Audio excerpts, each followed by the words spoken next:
Where shall I start? Let's start with the Associated Press. Your audience should know that from the inception of the Fox News Channel in 1996, the Associated Press tried to destroy it. All right? Every day, every way. David Bowder, Fraser Moore, their TV people just absolutely relentlessly tried to harm the network. Why?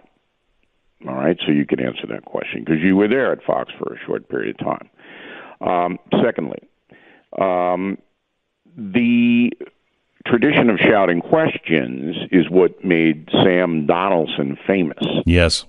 Okay? And he did that to Reagan, and then Reagan would put his hand up to his ear and go, I don't know, I can't hear you, I don't know who you are. Well, he didn't always do it. May I play a clip of Sam Donaldson? Because Sam is one of the guys who really made this famous, and listen how the president dealt with Sam Donaldson. Go ahead, play that, please. Sam Donaldson. You have it, Sarah? With Reagan. Mr. President, in talking about the continuing recession tonight, you have blamed mistakes of the past, and you have blamed the Congress. Does any of the blame belong to you?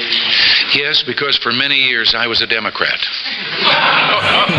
I mean, so that's the way the president should deal with it. Yeah, and Dan Rather was the same way, and Bill O'Reilly was the same way. Mm-hmm. I never covered the White House, but I was super aggressive as a reporter. I don't remember ever yelling anything at anybody. I would pick my spots, but, I certainly can't say I was timid. I don't think she was yelling. Who, Caitlin? Yes. I don't think you know what? It really doesn't matter because and I can tell you this because I know this for a fact, because we investigated on BillO'Reilly.com last night. What rankled the White House was that she was told there was not going to be any Q&A, yet continued to be very aggressive and assertive in asking her questions to the president, who obviously didn't want to answer them. And then, would you have done differently? I probably would have done it differently. In her position? Here's how I would have done it. I would have asked the question, and when he did not answer the question and kept saying thank you, as you pointed out, then I would have said, will there be a time, Mr. President, when you'll answer the questions about Mr. Cohen, Michael Cohen? That's what I would have done. And therefore, I wouldn't have come across, look, this is the truth. Anyone who likes President Trump or supports him in any way despises CNN and Caitlin. All right? But she's not a CNN person. She came from the Daily Caller. No, I know, but she works for them now. And as we pointed out last week, there is a culture at CNN that demands you be disrespectful to Donald Trump. I talked to a CNN person this week, and I said, can you name one person on your network, one, in a position of visibility, anchor, high-profile reporter, who's even moderate toward Donald Trump? And there was silence. There is not anyone. Not one human being working for the corporation that is even moderate to the man. So the culture is get him. And so Caitlin knows that's the culture. And Caitlin has prospered in CNN from her display. But for the American people, if you took a poll today, they would say she was out of line by probably 55-45. So, the point is that the press has devoted itself to removing Donald Trump from office. That's what they want to do, and they're not going to stop doing it. And if they can embarrass him, that's points for them because that's the culture. So let me play one more clip for you. I know you remember Helen Thomas. Listen to this. Yep. Mm-hmm. Play the Helen Thomas clip. Ask you, Mr. President, your decision to invade Iraq has caused the deaths of thousands of Americans and Iraqis. Wounds of Americans and Iraqis for a lifetime. Every reason given, publicly at least, has turned out not to be true. My question is, why did you really want to go to war? Mm-hmm. From the moment you stepped into the White House, from your cabinet, former cabinet officers, intelligent people, and so forth. Mm-hmm. What was your real reason? You have said it wasn't oil, quest for oil. It hasn't been Israel or anything else. What was it? Yeah, I think your premise, and all due respect to your question and to you as a lifelong journalist, is that I didn't want war. To assume I wanted war is just flat wrong, Helen. And all due respect. Now listen. No, hold on for a second, please. Excuse me. No president wants war. Okay, here's somebody. You remember Helen Thomas? She was as slanted as they come. Her whole thing was to take George W. Bush apart. And who did she work for? She worked for CNN? No, Associated Press. Aha! She worked for the Associated Press. Aha! Okay, so but the point is, she still worked. She was still a member. She was not, she was tolerated by the president, and the president even spoke to her with respect. Now, yeah, I personally think he was a different man. Bush was different from Trump. But there is something to be said for the office. You don't, Oh, absolutely. That's why, when the CNN reporter yesterday was told that he's not going to answer any questions, she should have backed off. I don't mind the question being asked, but as I said, if you're not going to answer, just say, so when will you answer? Do you have a problem with, because, we were there with James Rosen. We saw what Obama did. Obama was much worse to the press than this guy is. And they didn't really say anything about it. Only a couple of times did they kind of get upset about the way President Obama was treating the press. Well, they loved Obama, though. We're almost stating the obvious to your audience and the American people. The American media, generally speaking, is corrupt and has been for decades. Helen Thomas despised President Bush the younger. Right. Sam Donaldson despised Ronald Reagan. I was in a Washington bureau when I was working for ABC when Sam Donaldson came storming in one day after a presidential press conference. And he was screaming, "Mommy told him to say that. Mommy told him not to answer my question. So maybe we should interview Mommy." And he was talking about Nancy Reagan. This is in front of the whole Washington bureau at ABC. Donaldson loathed Ronald Reagan.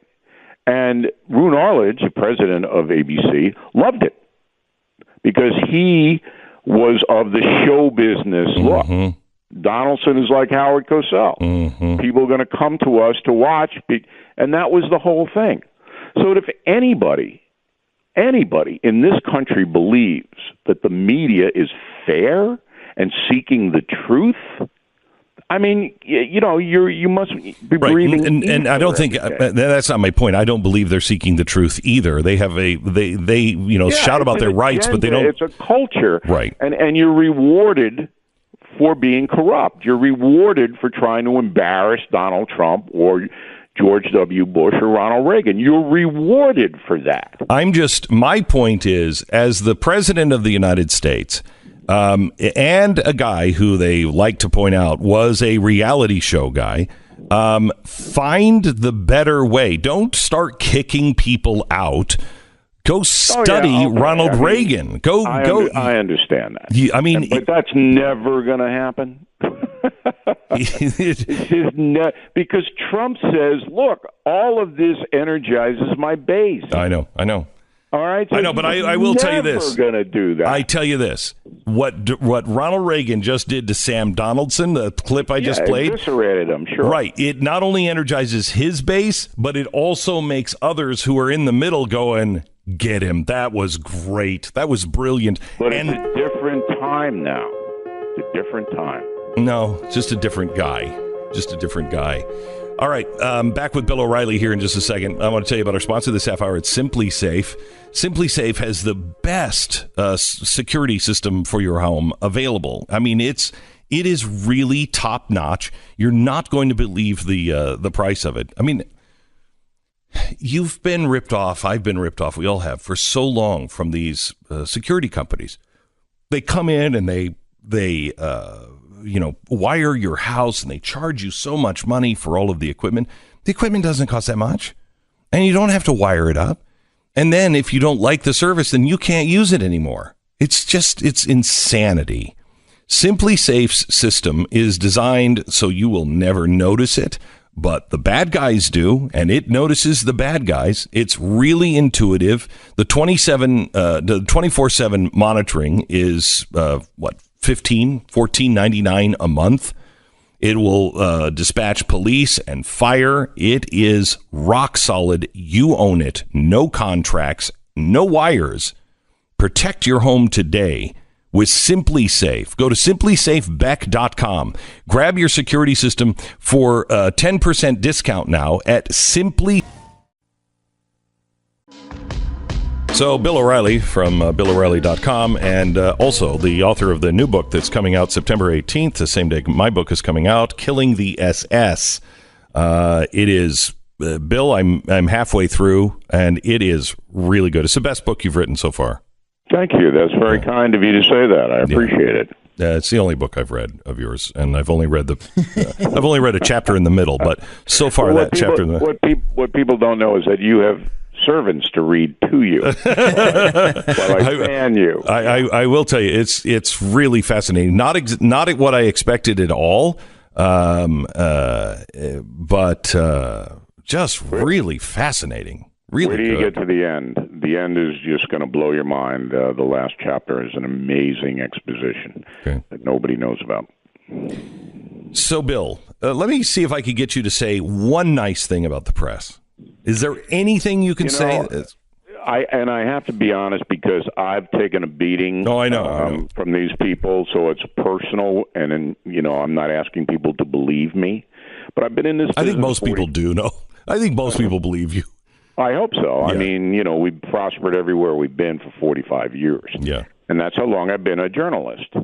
And in the beginning, when I went to Boston University for my master's in broadcast journalism, I did it because of Watergate and because I wanted to be an investigative reporter and look out for people. But what has happened is that the money, the industry, has overcome all ethics, and the news organizations are corrupt. I cannot read the New York Times. Literally, I cannot read the newspaper because it is just, to me, a fiction. They don't care about the truth. They don't care about finding out what happened. But, Bill, do you think it's just the media corporations, which I think hold a lot of responsibility, but it is also now, when you came out of journalism school, you weren't indoctrinated like you are now. No, absolutely not. And the college experience has fallen apart. And I had a great guy on BillO'Reilly.com yesterday discussing that, a professor from DePaul, a philosophy professor, saying that the universities it goes hand in hand. Yeah, no, he's amazing. So what we are now is a free country with a press that's corrupt. Okay, back in just a second with Bill O'Reilly. Going to talk a little bit about the effort to impeach the president and those in charge of the investigation of the president. We'll do that next. Hey, it's welcome to the program. Yesterday, I was talking to from Harvard, Professor Alan Dershowitz. He was on the TV show last night at 5 o'clock, and we were talking a little bit about the impeachment proceedings that the Liberty Caucus wanted to put out, the Freedom Caucus, and they were going to impeach Rosenstein, and then they backed away from it. Now, his case was these were not impeachable offenses. You don't do that. His bigger point was this really weakens the hand of the president if Congress falls into the hands of the Democrats, because he didn't do anything illegal. And he said impeachment has to be about legality. And if it's not, then you can file the papers against the president. Do you agree with that, Bill?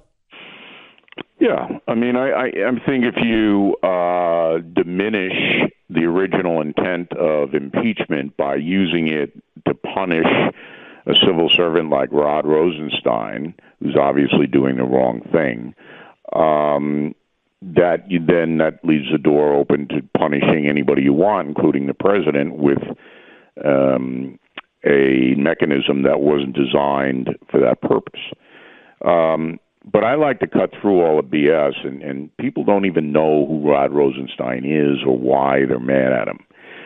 It all has to do, and it's very, very simple, with getting a warrant from a federal judge to surveil the campaign of Donald Trump.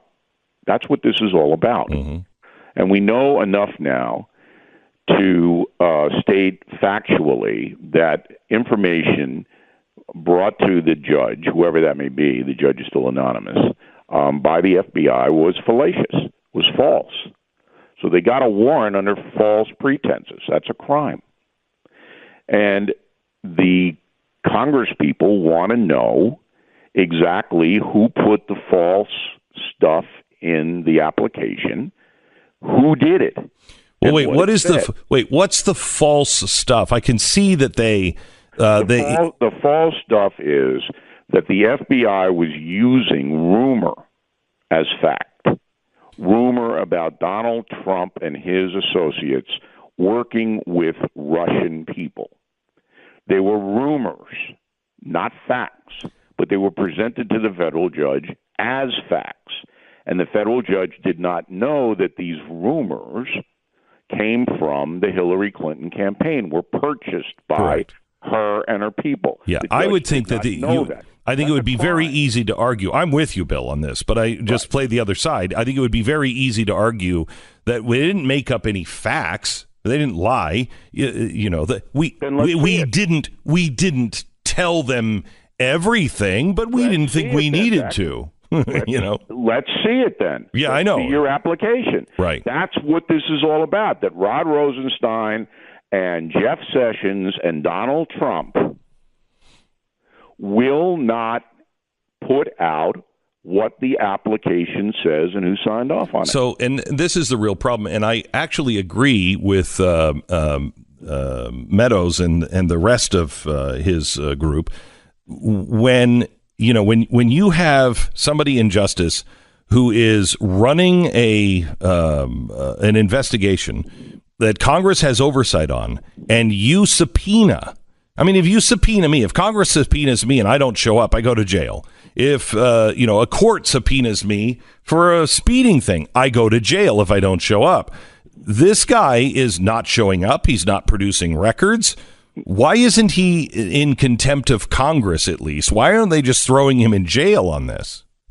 Well, they never do that, number one. They very rarely back up their rhetoric with action.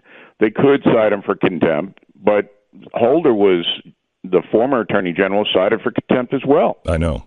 On the Fast and Furious gun thing. Right, but if you don't ever back it up, contempt means nothing. Well, that's what Congress is they don't back it up.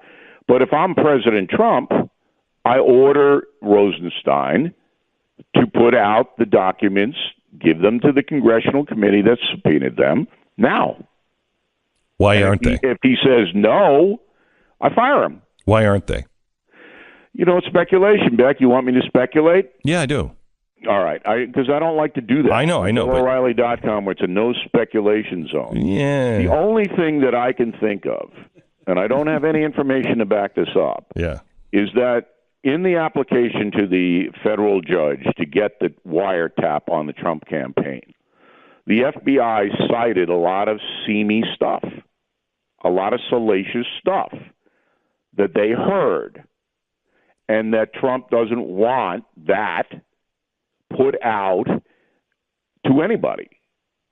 And that's the only different than what we've already heard. I don't know that. But there's no other reason on earth why the President of the United States wouldn't say, I want the people, particularly Glenn Beck and Bill O'Reilly, to see how corrupt this wiretap warrant was. Because I've seen that's this whole thing, that this is a bogus investigation. It's a witch hunt. It was based upon Hillary Clinton's purchasing things that aren't true. So if that's your thesis, and certainly that's the president's thesis, put out the document that can prove it. Right. I have it sitting right here. I have the 400-page application for this wiretap right here. And there is a ton that has been blacked out. Yeah. A ton, page after page after page after page. But what I have seen backs up the president's story and backs up the Republicans' memo. But they haven't seen what's underneath the black bars, and we can't see what's underneath the black bars. And so how are we ever going to get to the truth? I don't know. And I, if the president doesn't want this out because it is embarrassing, even though it isn't true. I mean, allegations are embarrassing, even if they're not true. So he could order, he's within his right, to keep that redacted, to keep that stuff redacted. But, we the people, the American people, have a right to know whether the FBI used false information to get a wiretap on a presidential candidate. I mean, that's pretty big, I would think. I would think so, too. Okay, so let's switch topics here. Bill, can we ask about the Cohen situation? The Trump team now says, something that I think is completely correct, that Michael Cohen is a pathological liar and should never be trusted. I'm completely on board with that. However, through all the years they said he was a pathological liar, they themselves were telling us that he was honest and honorable.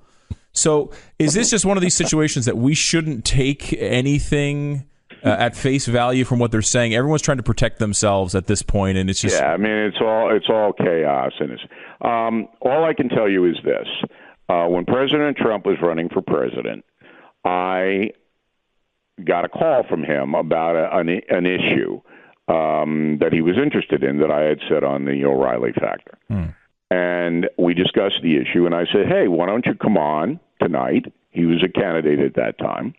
And we'll talk about it just like we're talking on the phone now. He goes, "Well, I can't do it. I'm too busy. Why don't you take Michael Cohen, my attorney?" And I laughed. I said, "I would never put him on the air in a million years." This is how perspicacious I am, Stu. Perspicacious, word of the day. Yeah, good one. In a million years, I said to him, I would never put him on the air. He goes, "Why? Why?" Well, he got upset. I said, "Because he's your lawyer. I don't trust the word he says.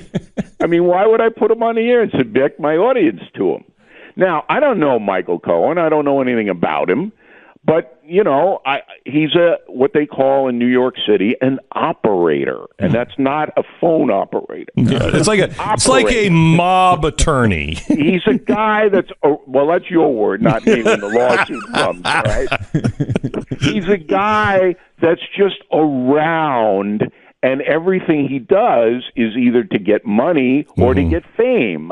And we all know who these people are. I never use them.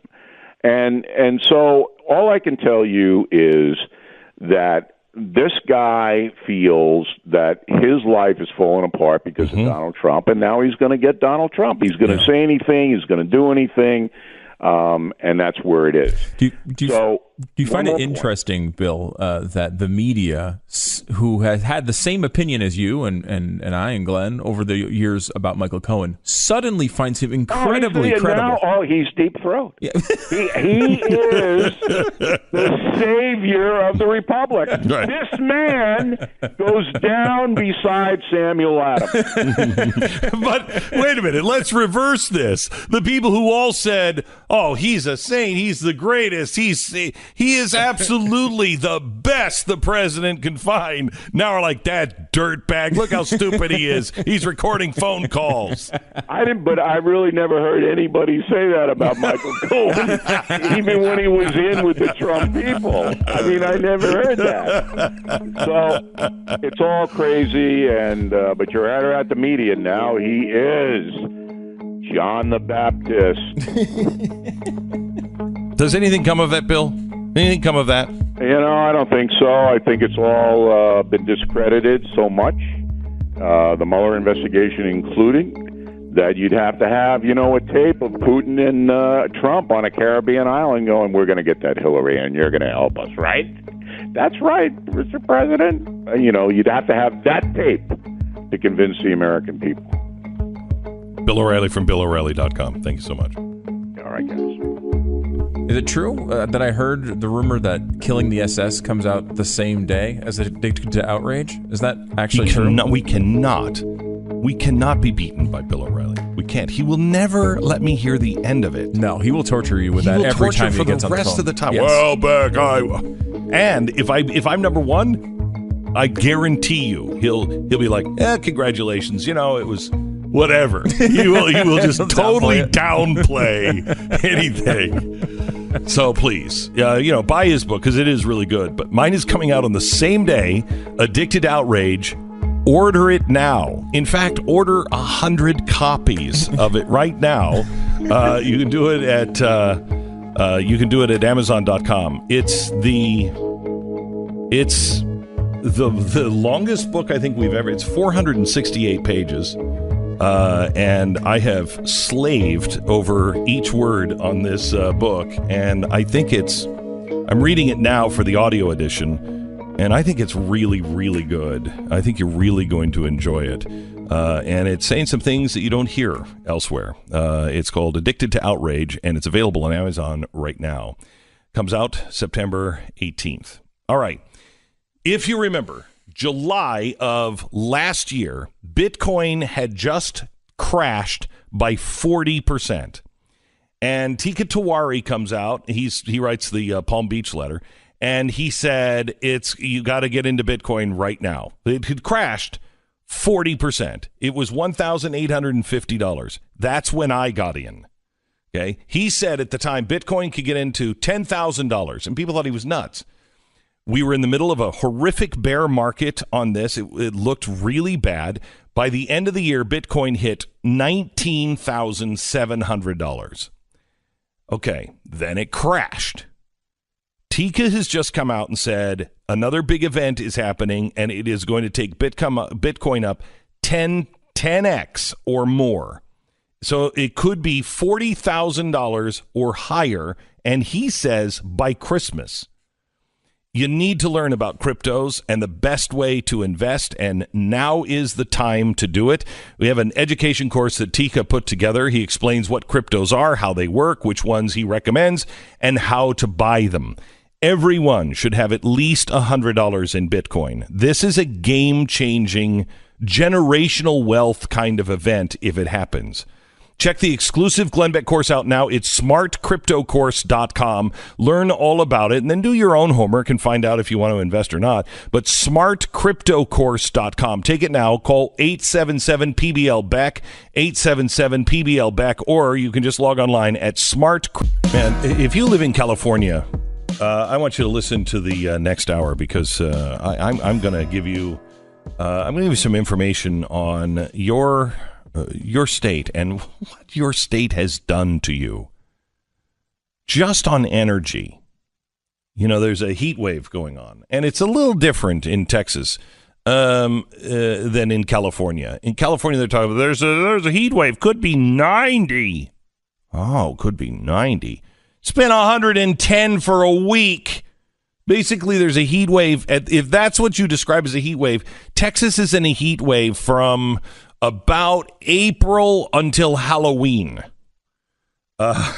It's just miserable this summer here. And have you heard any talk about brownouts or blackouts or anything? I have not heard anything about it, no. No, I've heard people say, my air conditioner just went out and I had to wait 2 days before it could get fixed. But that has nothing to do with the state or the electricity. In California, they were saying, turn off your lights at night. Oh, and just only use them during the day. That's when I need my lights. Well, turn them off. And the case is always you can't have growing clean energy without giant government subsidies and And if you're going to favor things like fossil fuels, well, I mean, Texas is pretty clearly an oil state, natural gas, lots of it here. Also the number one wind power state in America. Yeah, when you hear the comparisons, because I asked the staff, I said, I want you to look into California and find out, how exactly do they get their power? Where does their power come from? How much are they paying for it? And compare it to Texas. And it is remarkable. It is absolutely remarkable.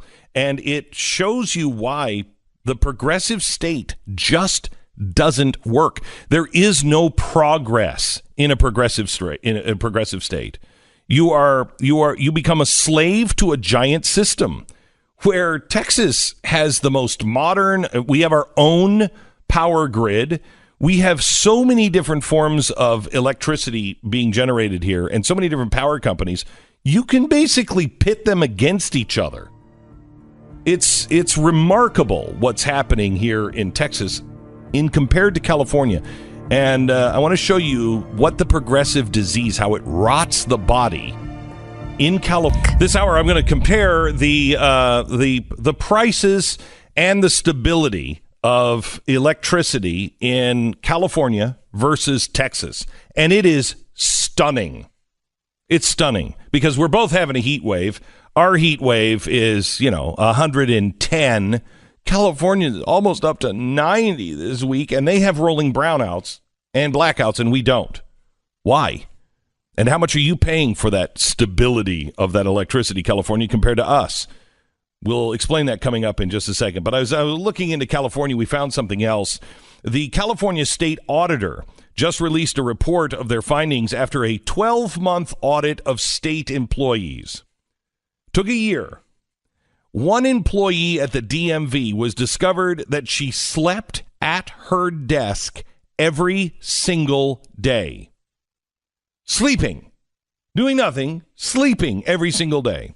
The auditor found that this employee wasted 2,200 work hours between 2014 and 2017. Now think of this. This went on between 2014 and 2017, her sleeping at her desk every day. How fast would you be fired if you were sleeping at your desk? So when somebody said, she's not doing anything, she wasn't fired. She was transferred to another position. She still continues to sleep at her desk and still gets a paycheck from the state of California. Now, think about that, Californians. Every time you wonder, why is it taking so long? Because she's sleeping. The audit goes on. They found that some state employees had actually used funds, and there's a part of me, because I don't pay taxes in California, that actually kind of appreciates these people. They found that state employees had actually used funds to build a tiki bar on the back of a state-owned building. Two other government employees at a different location wasted 5,100 hours and cost the state over $100,000 in salary for work not performed. Now, that one I don't like. The tiki bar, at least they were doing something. At least they were doing something. None of them have been fired. Now, let me ask you. In your place of business, would you be fired? Of course.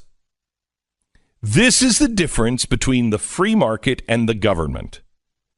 You can suck at your job in the government and keep your job and then retire with benefits.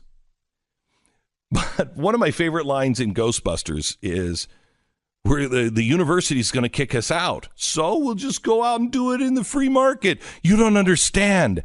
Out there, they actually expect results. It's Friday, July 27th. This is the Glenn Beck Program. What's wrong with a tiki bar on the back? No, it's better than what the rest of the government's doing. You know what? If I'm working at the DMV and somebody's like, "Hey, let's build a tiki bar," I'm working at the right DMV. Yes, you know what I mean. All right, Matty Greenspan is a guy that you actually started following this week. because he's an analyst for cryptocurrency and also other things, Facebook, et cetera, et cetera. And early this week, he said opened a large sell position on Facebook at an all-time high before their earnings announcement tonight. This was a good bet. And he said, pure speculation, definitely not trading advice, exclamation point, exclamation point, exclamation point. Well, it should have been advice because he's done quite well for himself. We have Maddie on the phone now with us. Hi, Maddie. How are you? Yeah, how's it going? Pretty good. Better for you. Yeah, not as good for me as it is for you. It was a fluke. Okay. Can you walk us through how you came up with? Because you decided this is before the call. Everyone's really positive. Facebook at all-time highs. You decided to go the other way. And can you describe the trade and what you did? Yeah, so I was just looking at the charts. All-time high was 214 at the time, dollars per share. I was just thinking, this is a lot of hype around this earnings announcement. And even if they come out with fantastic numbers and beat all of the analyst estimates, the next day there's going to be a hangover from that, right? Because stock traders like to think long-term.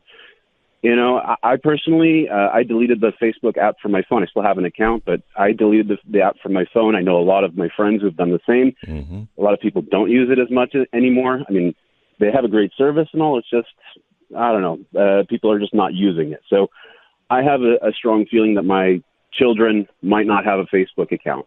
Yes. So long term, I don't see it there. So I said, you know what, even if they have a great earnings report, we still might gap down the next day. And then little did I know I was about to take part in the biggest stock crash in U.S. history. Okay, so now you took a position using 1.58% of my equity with a 5x leverage. Explain what that means. Correct.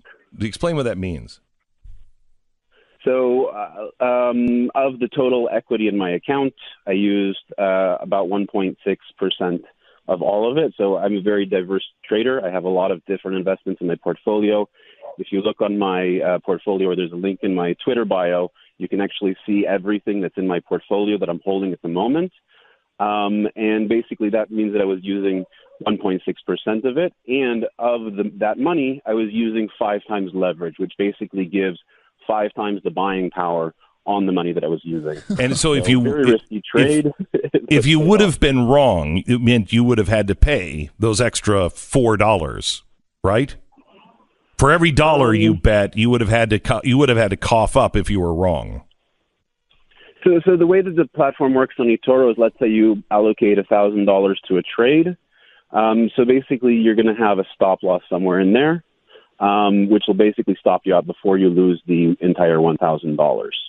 Now, if you're really wrong and the market's closed like it was last night and the market gapped up, there's a small possibility that some of that, might have come out of the rest of your equity. But that's a really far-fetched scenario. Most likely, if you allocate $1,000, even if you're on high leverage, that's about what you can expect to lose given where your stop loss is. All right. So if you would have done this with $1,000, how much is that $1,000 worth today?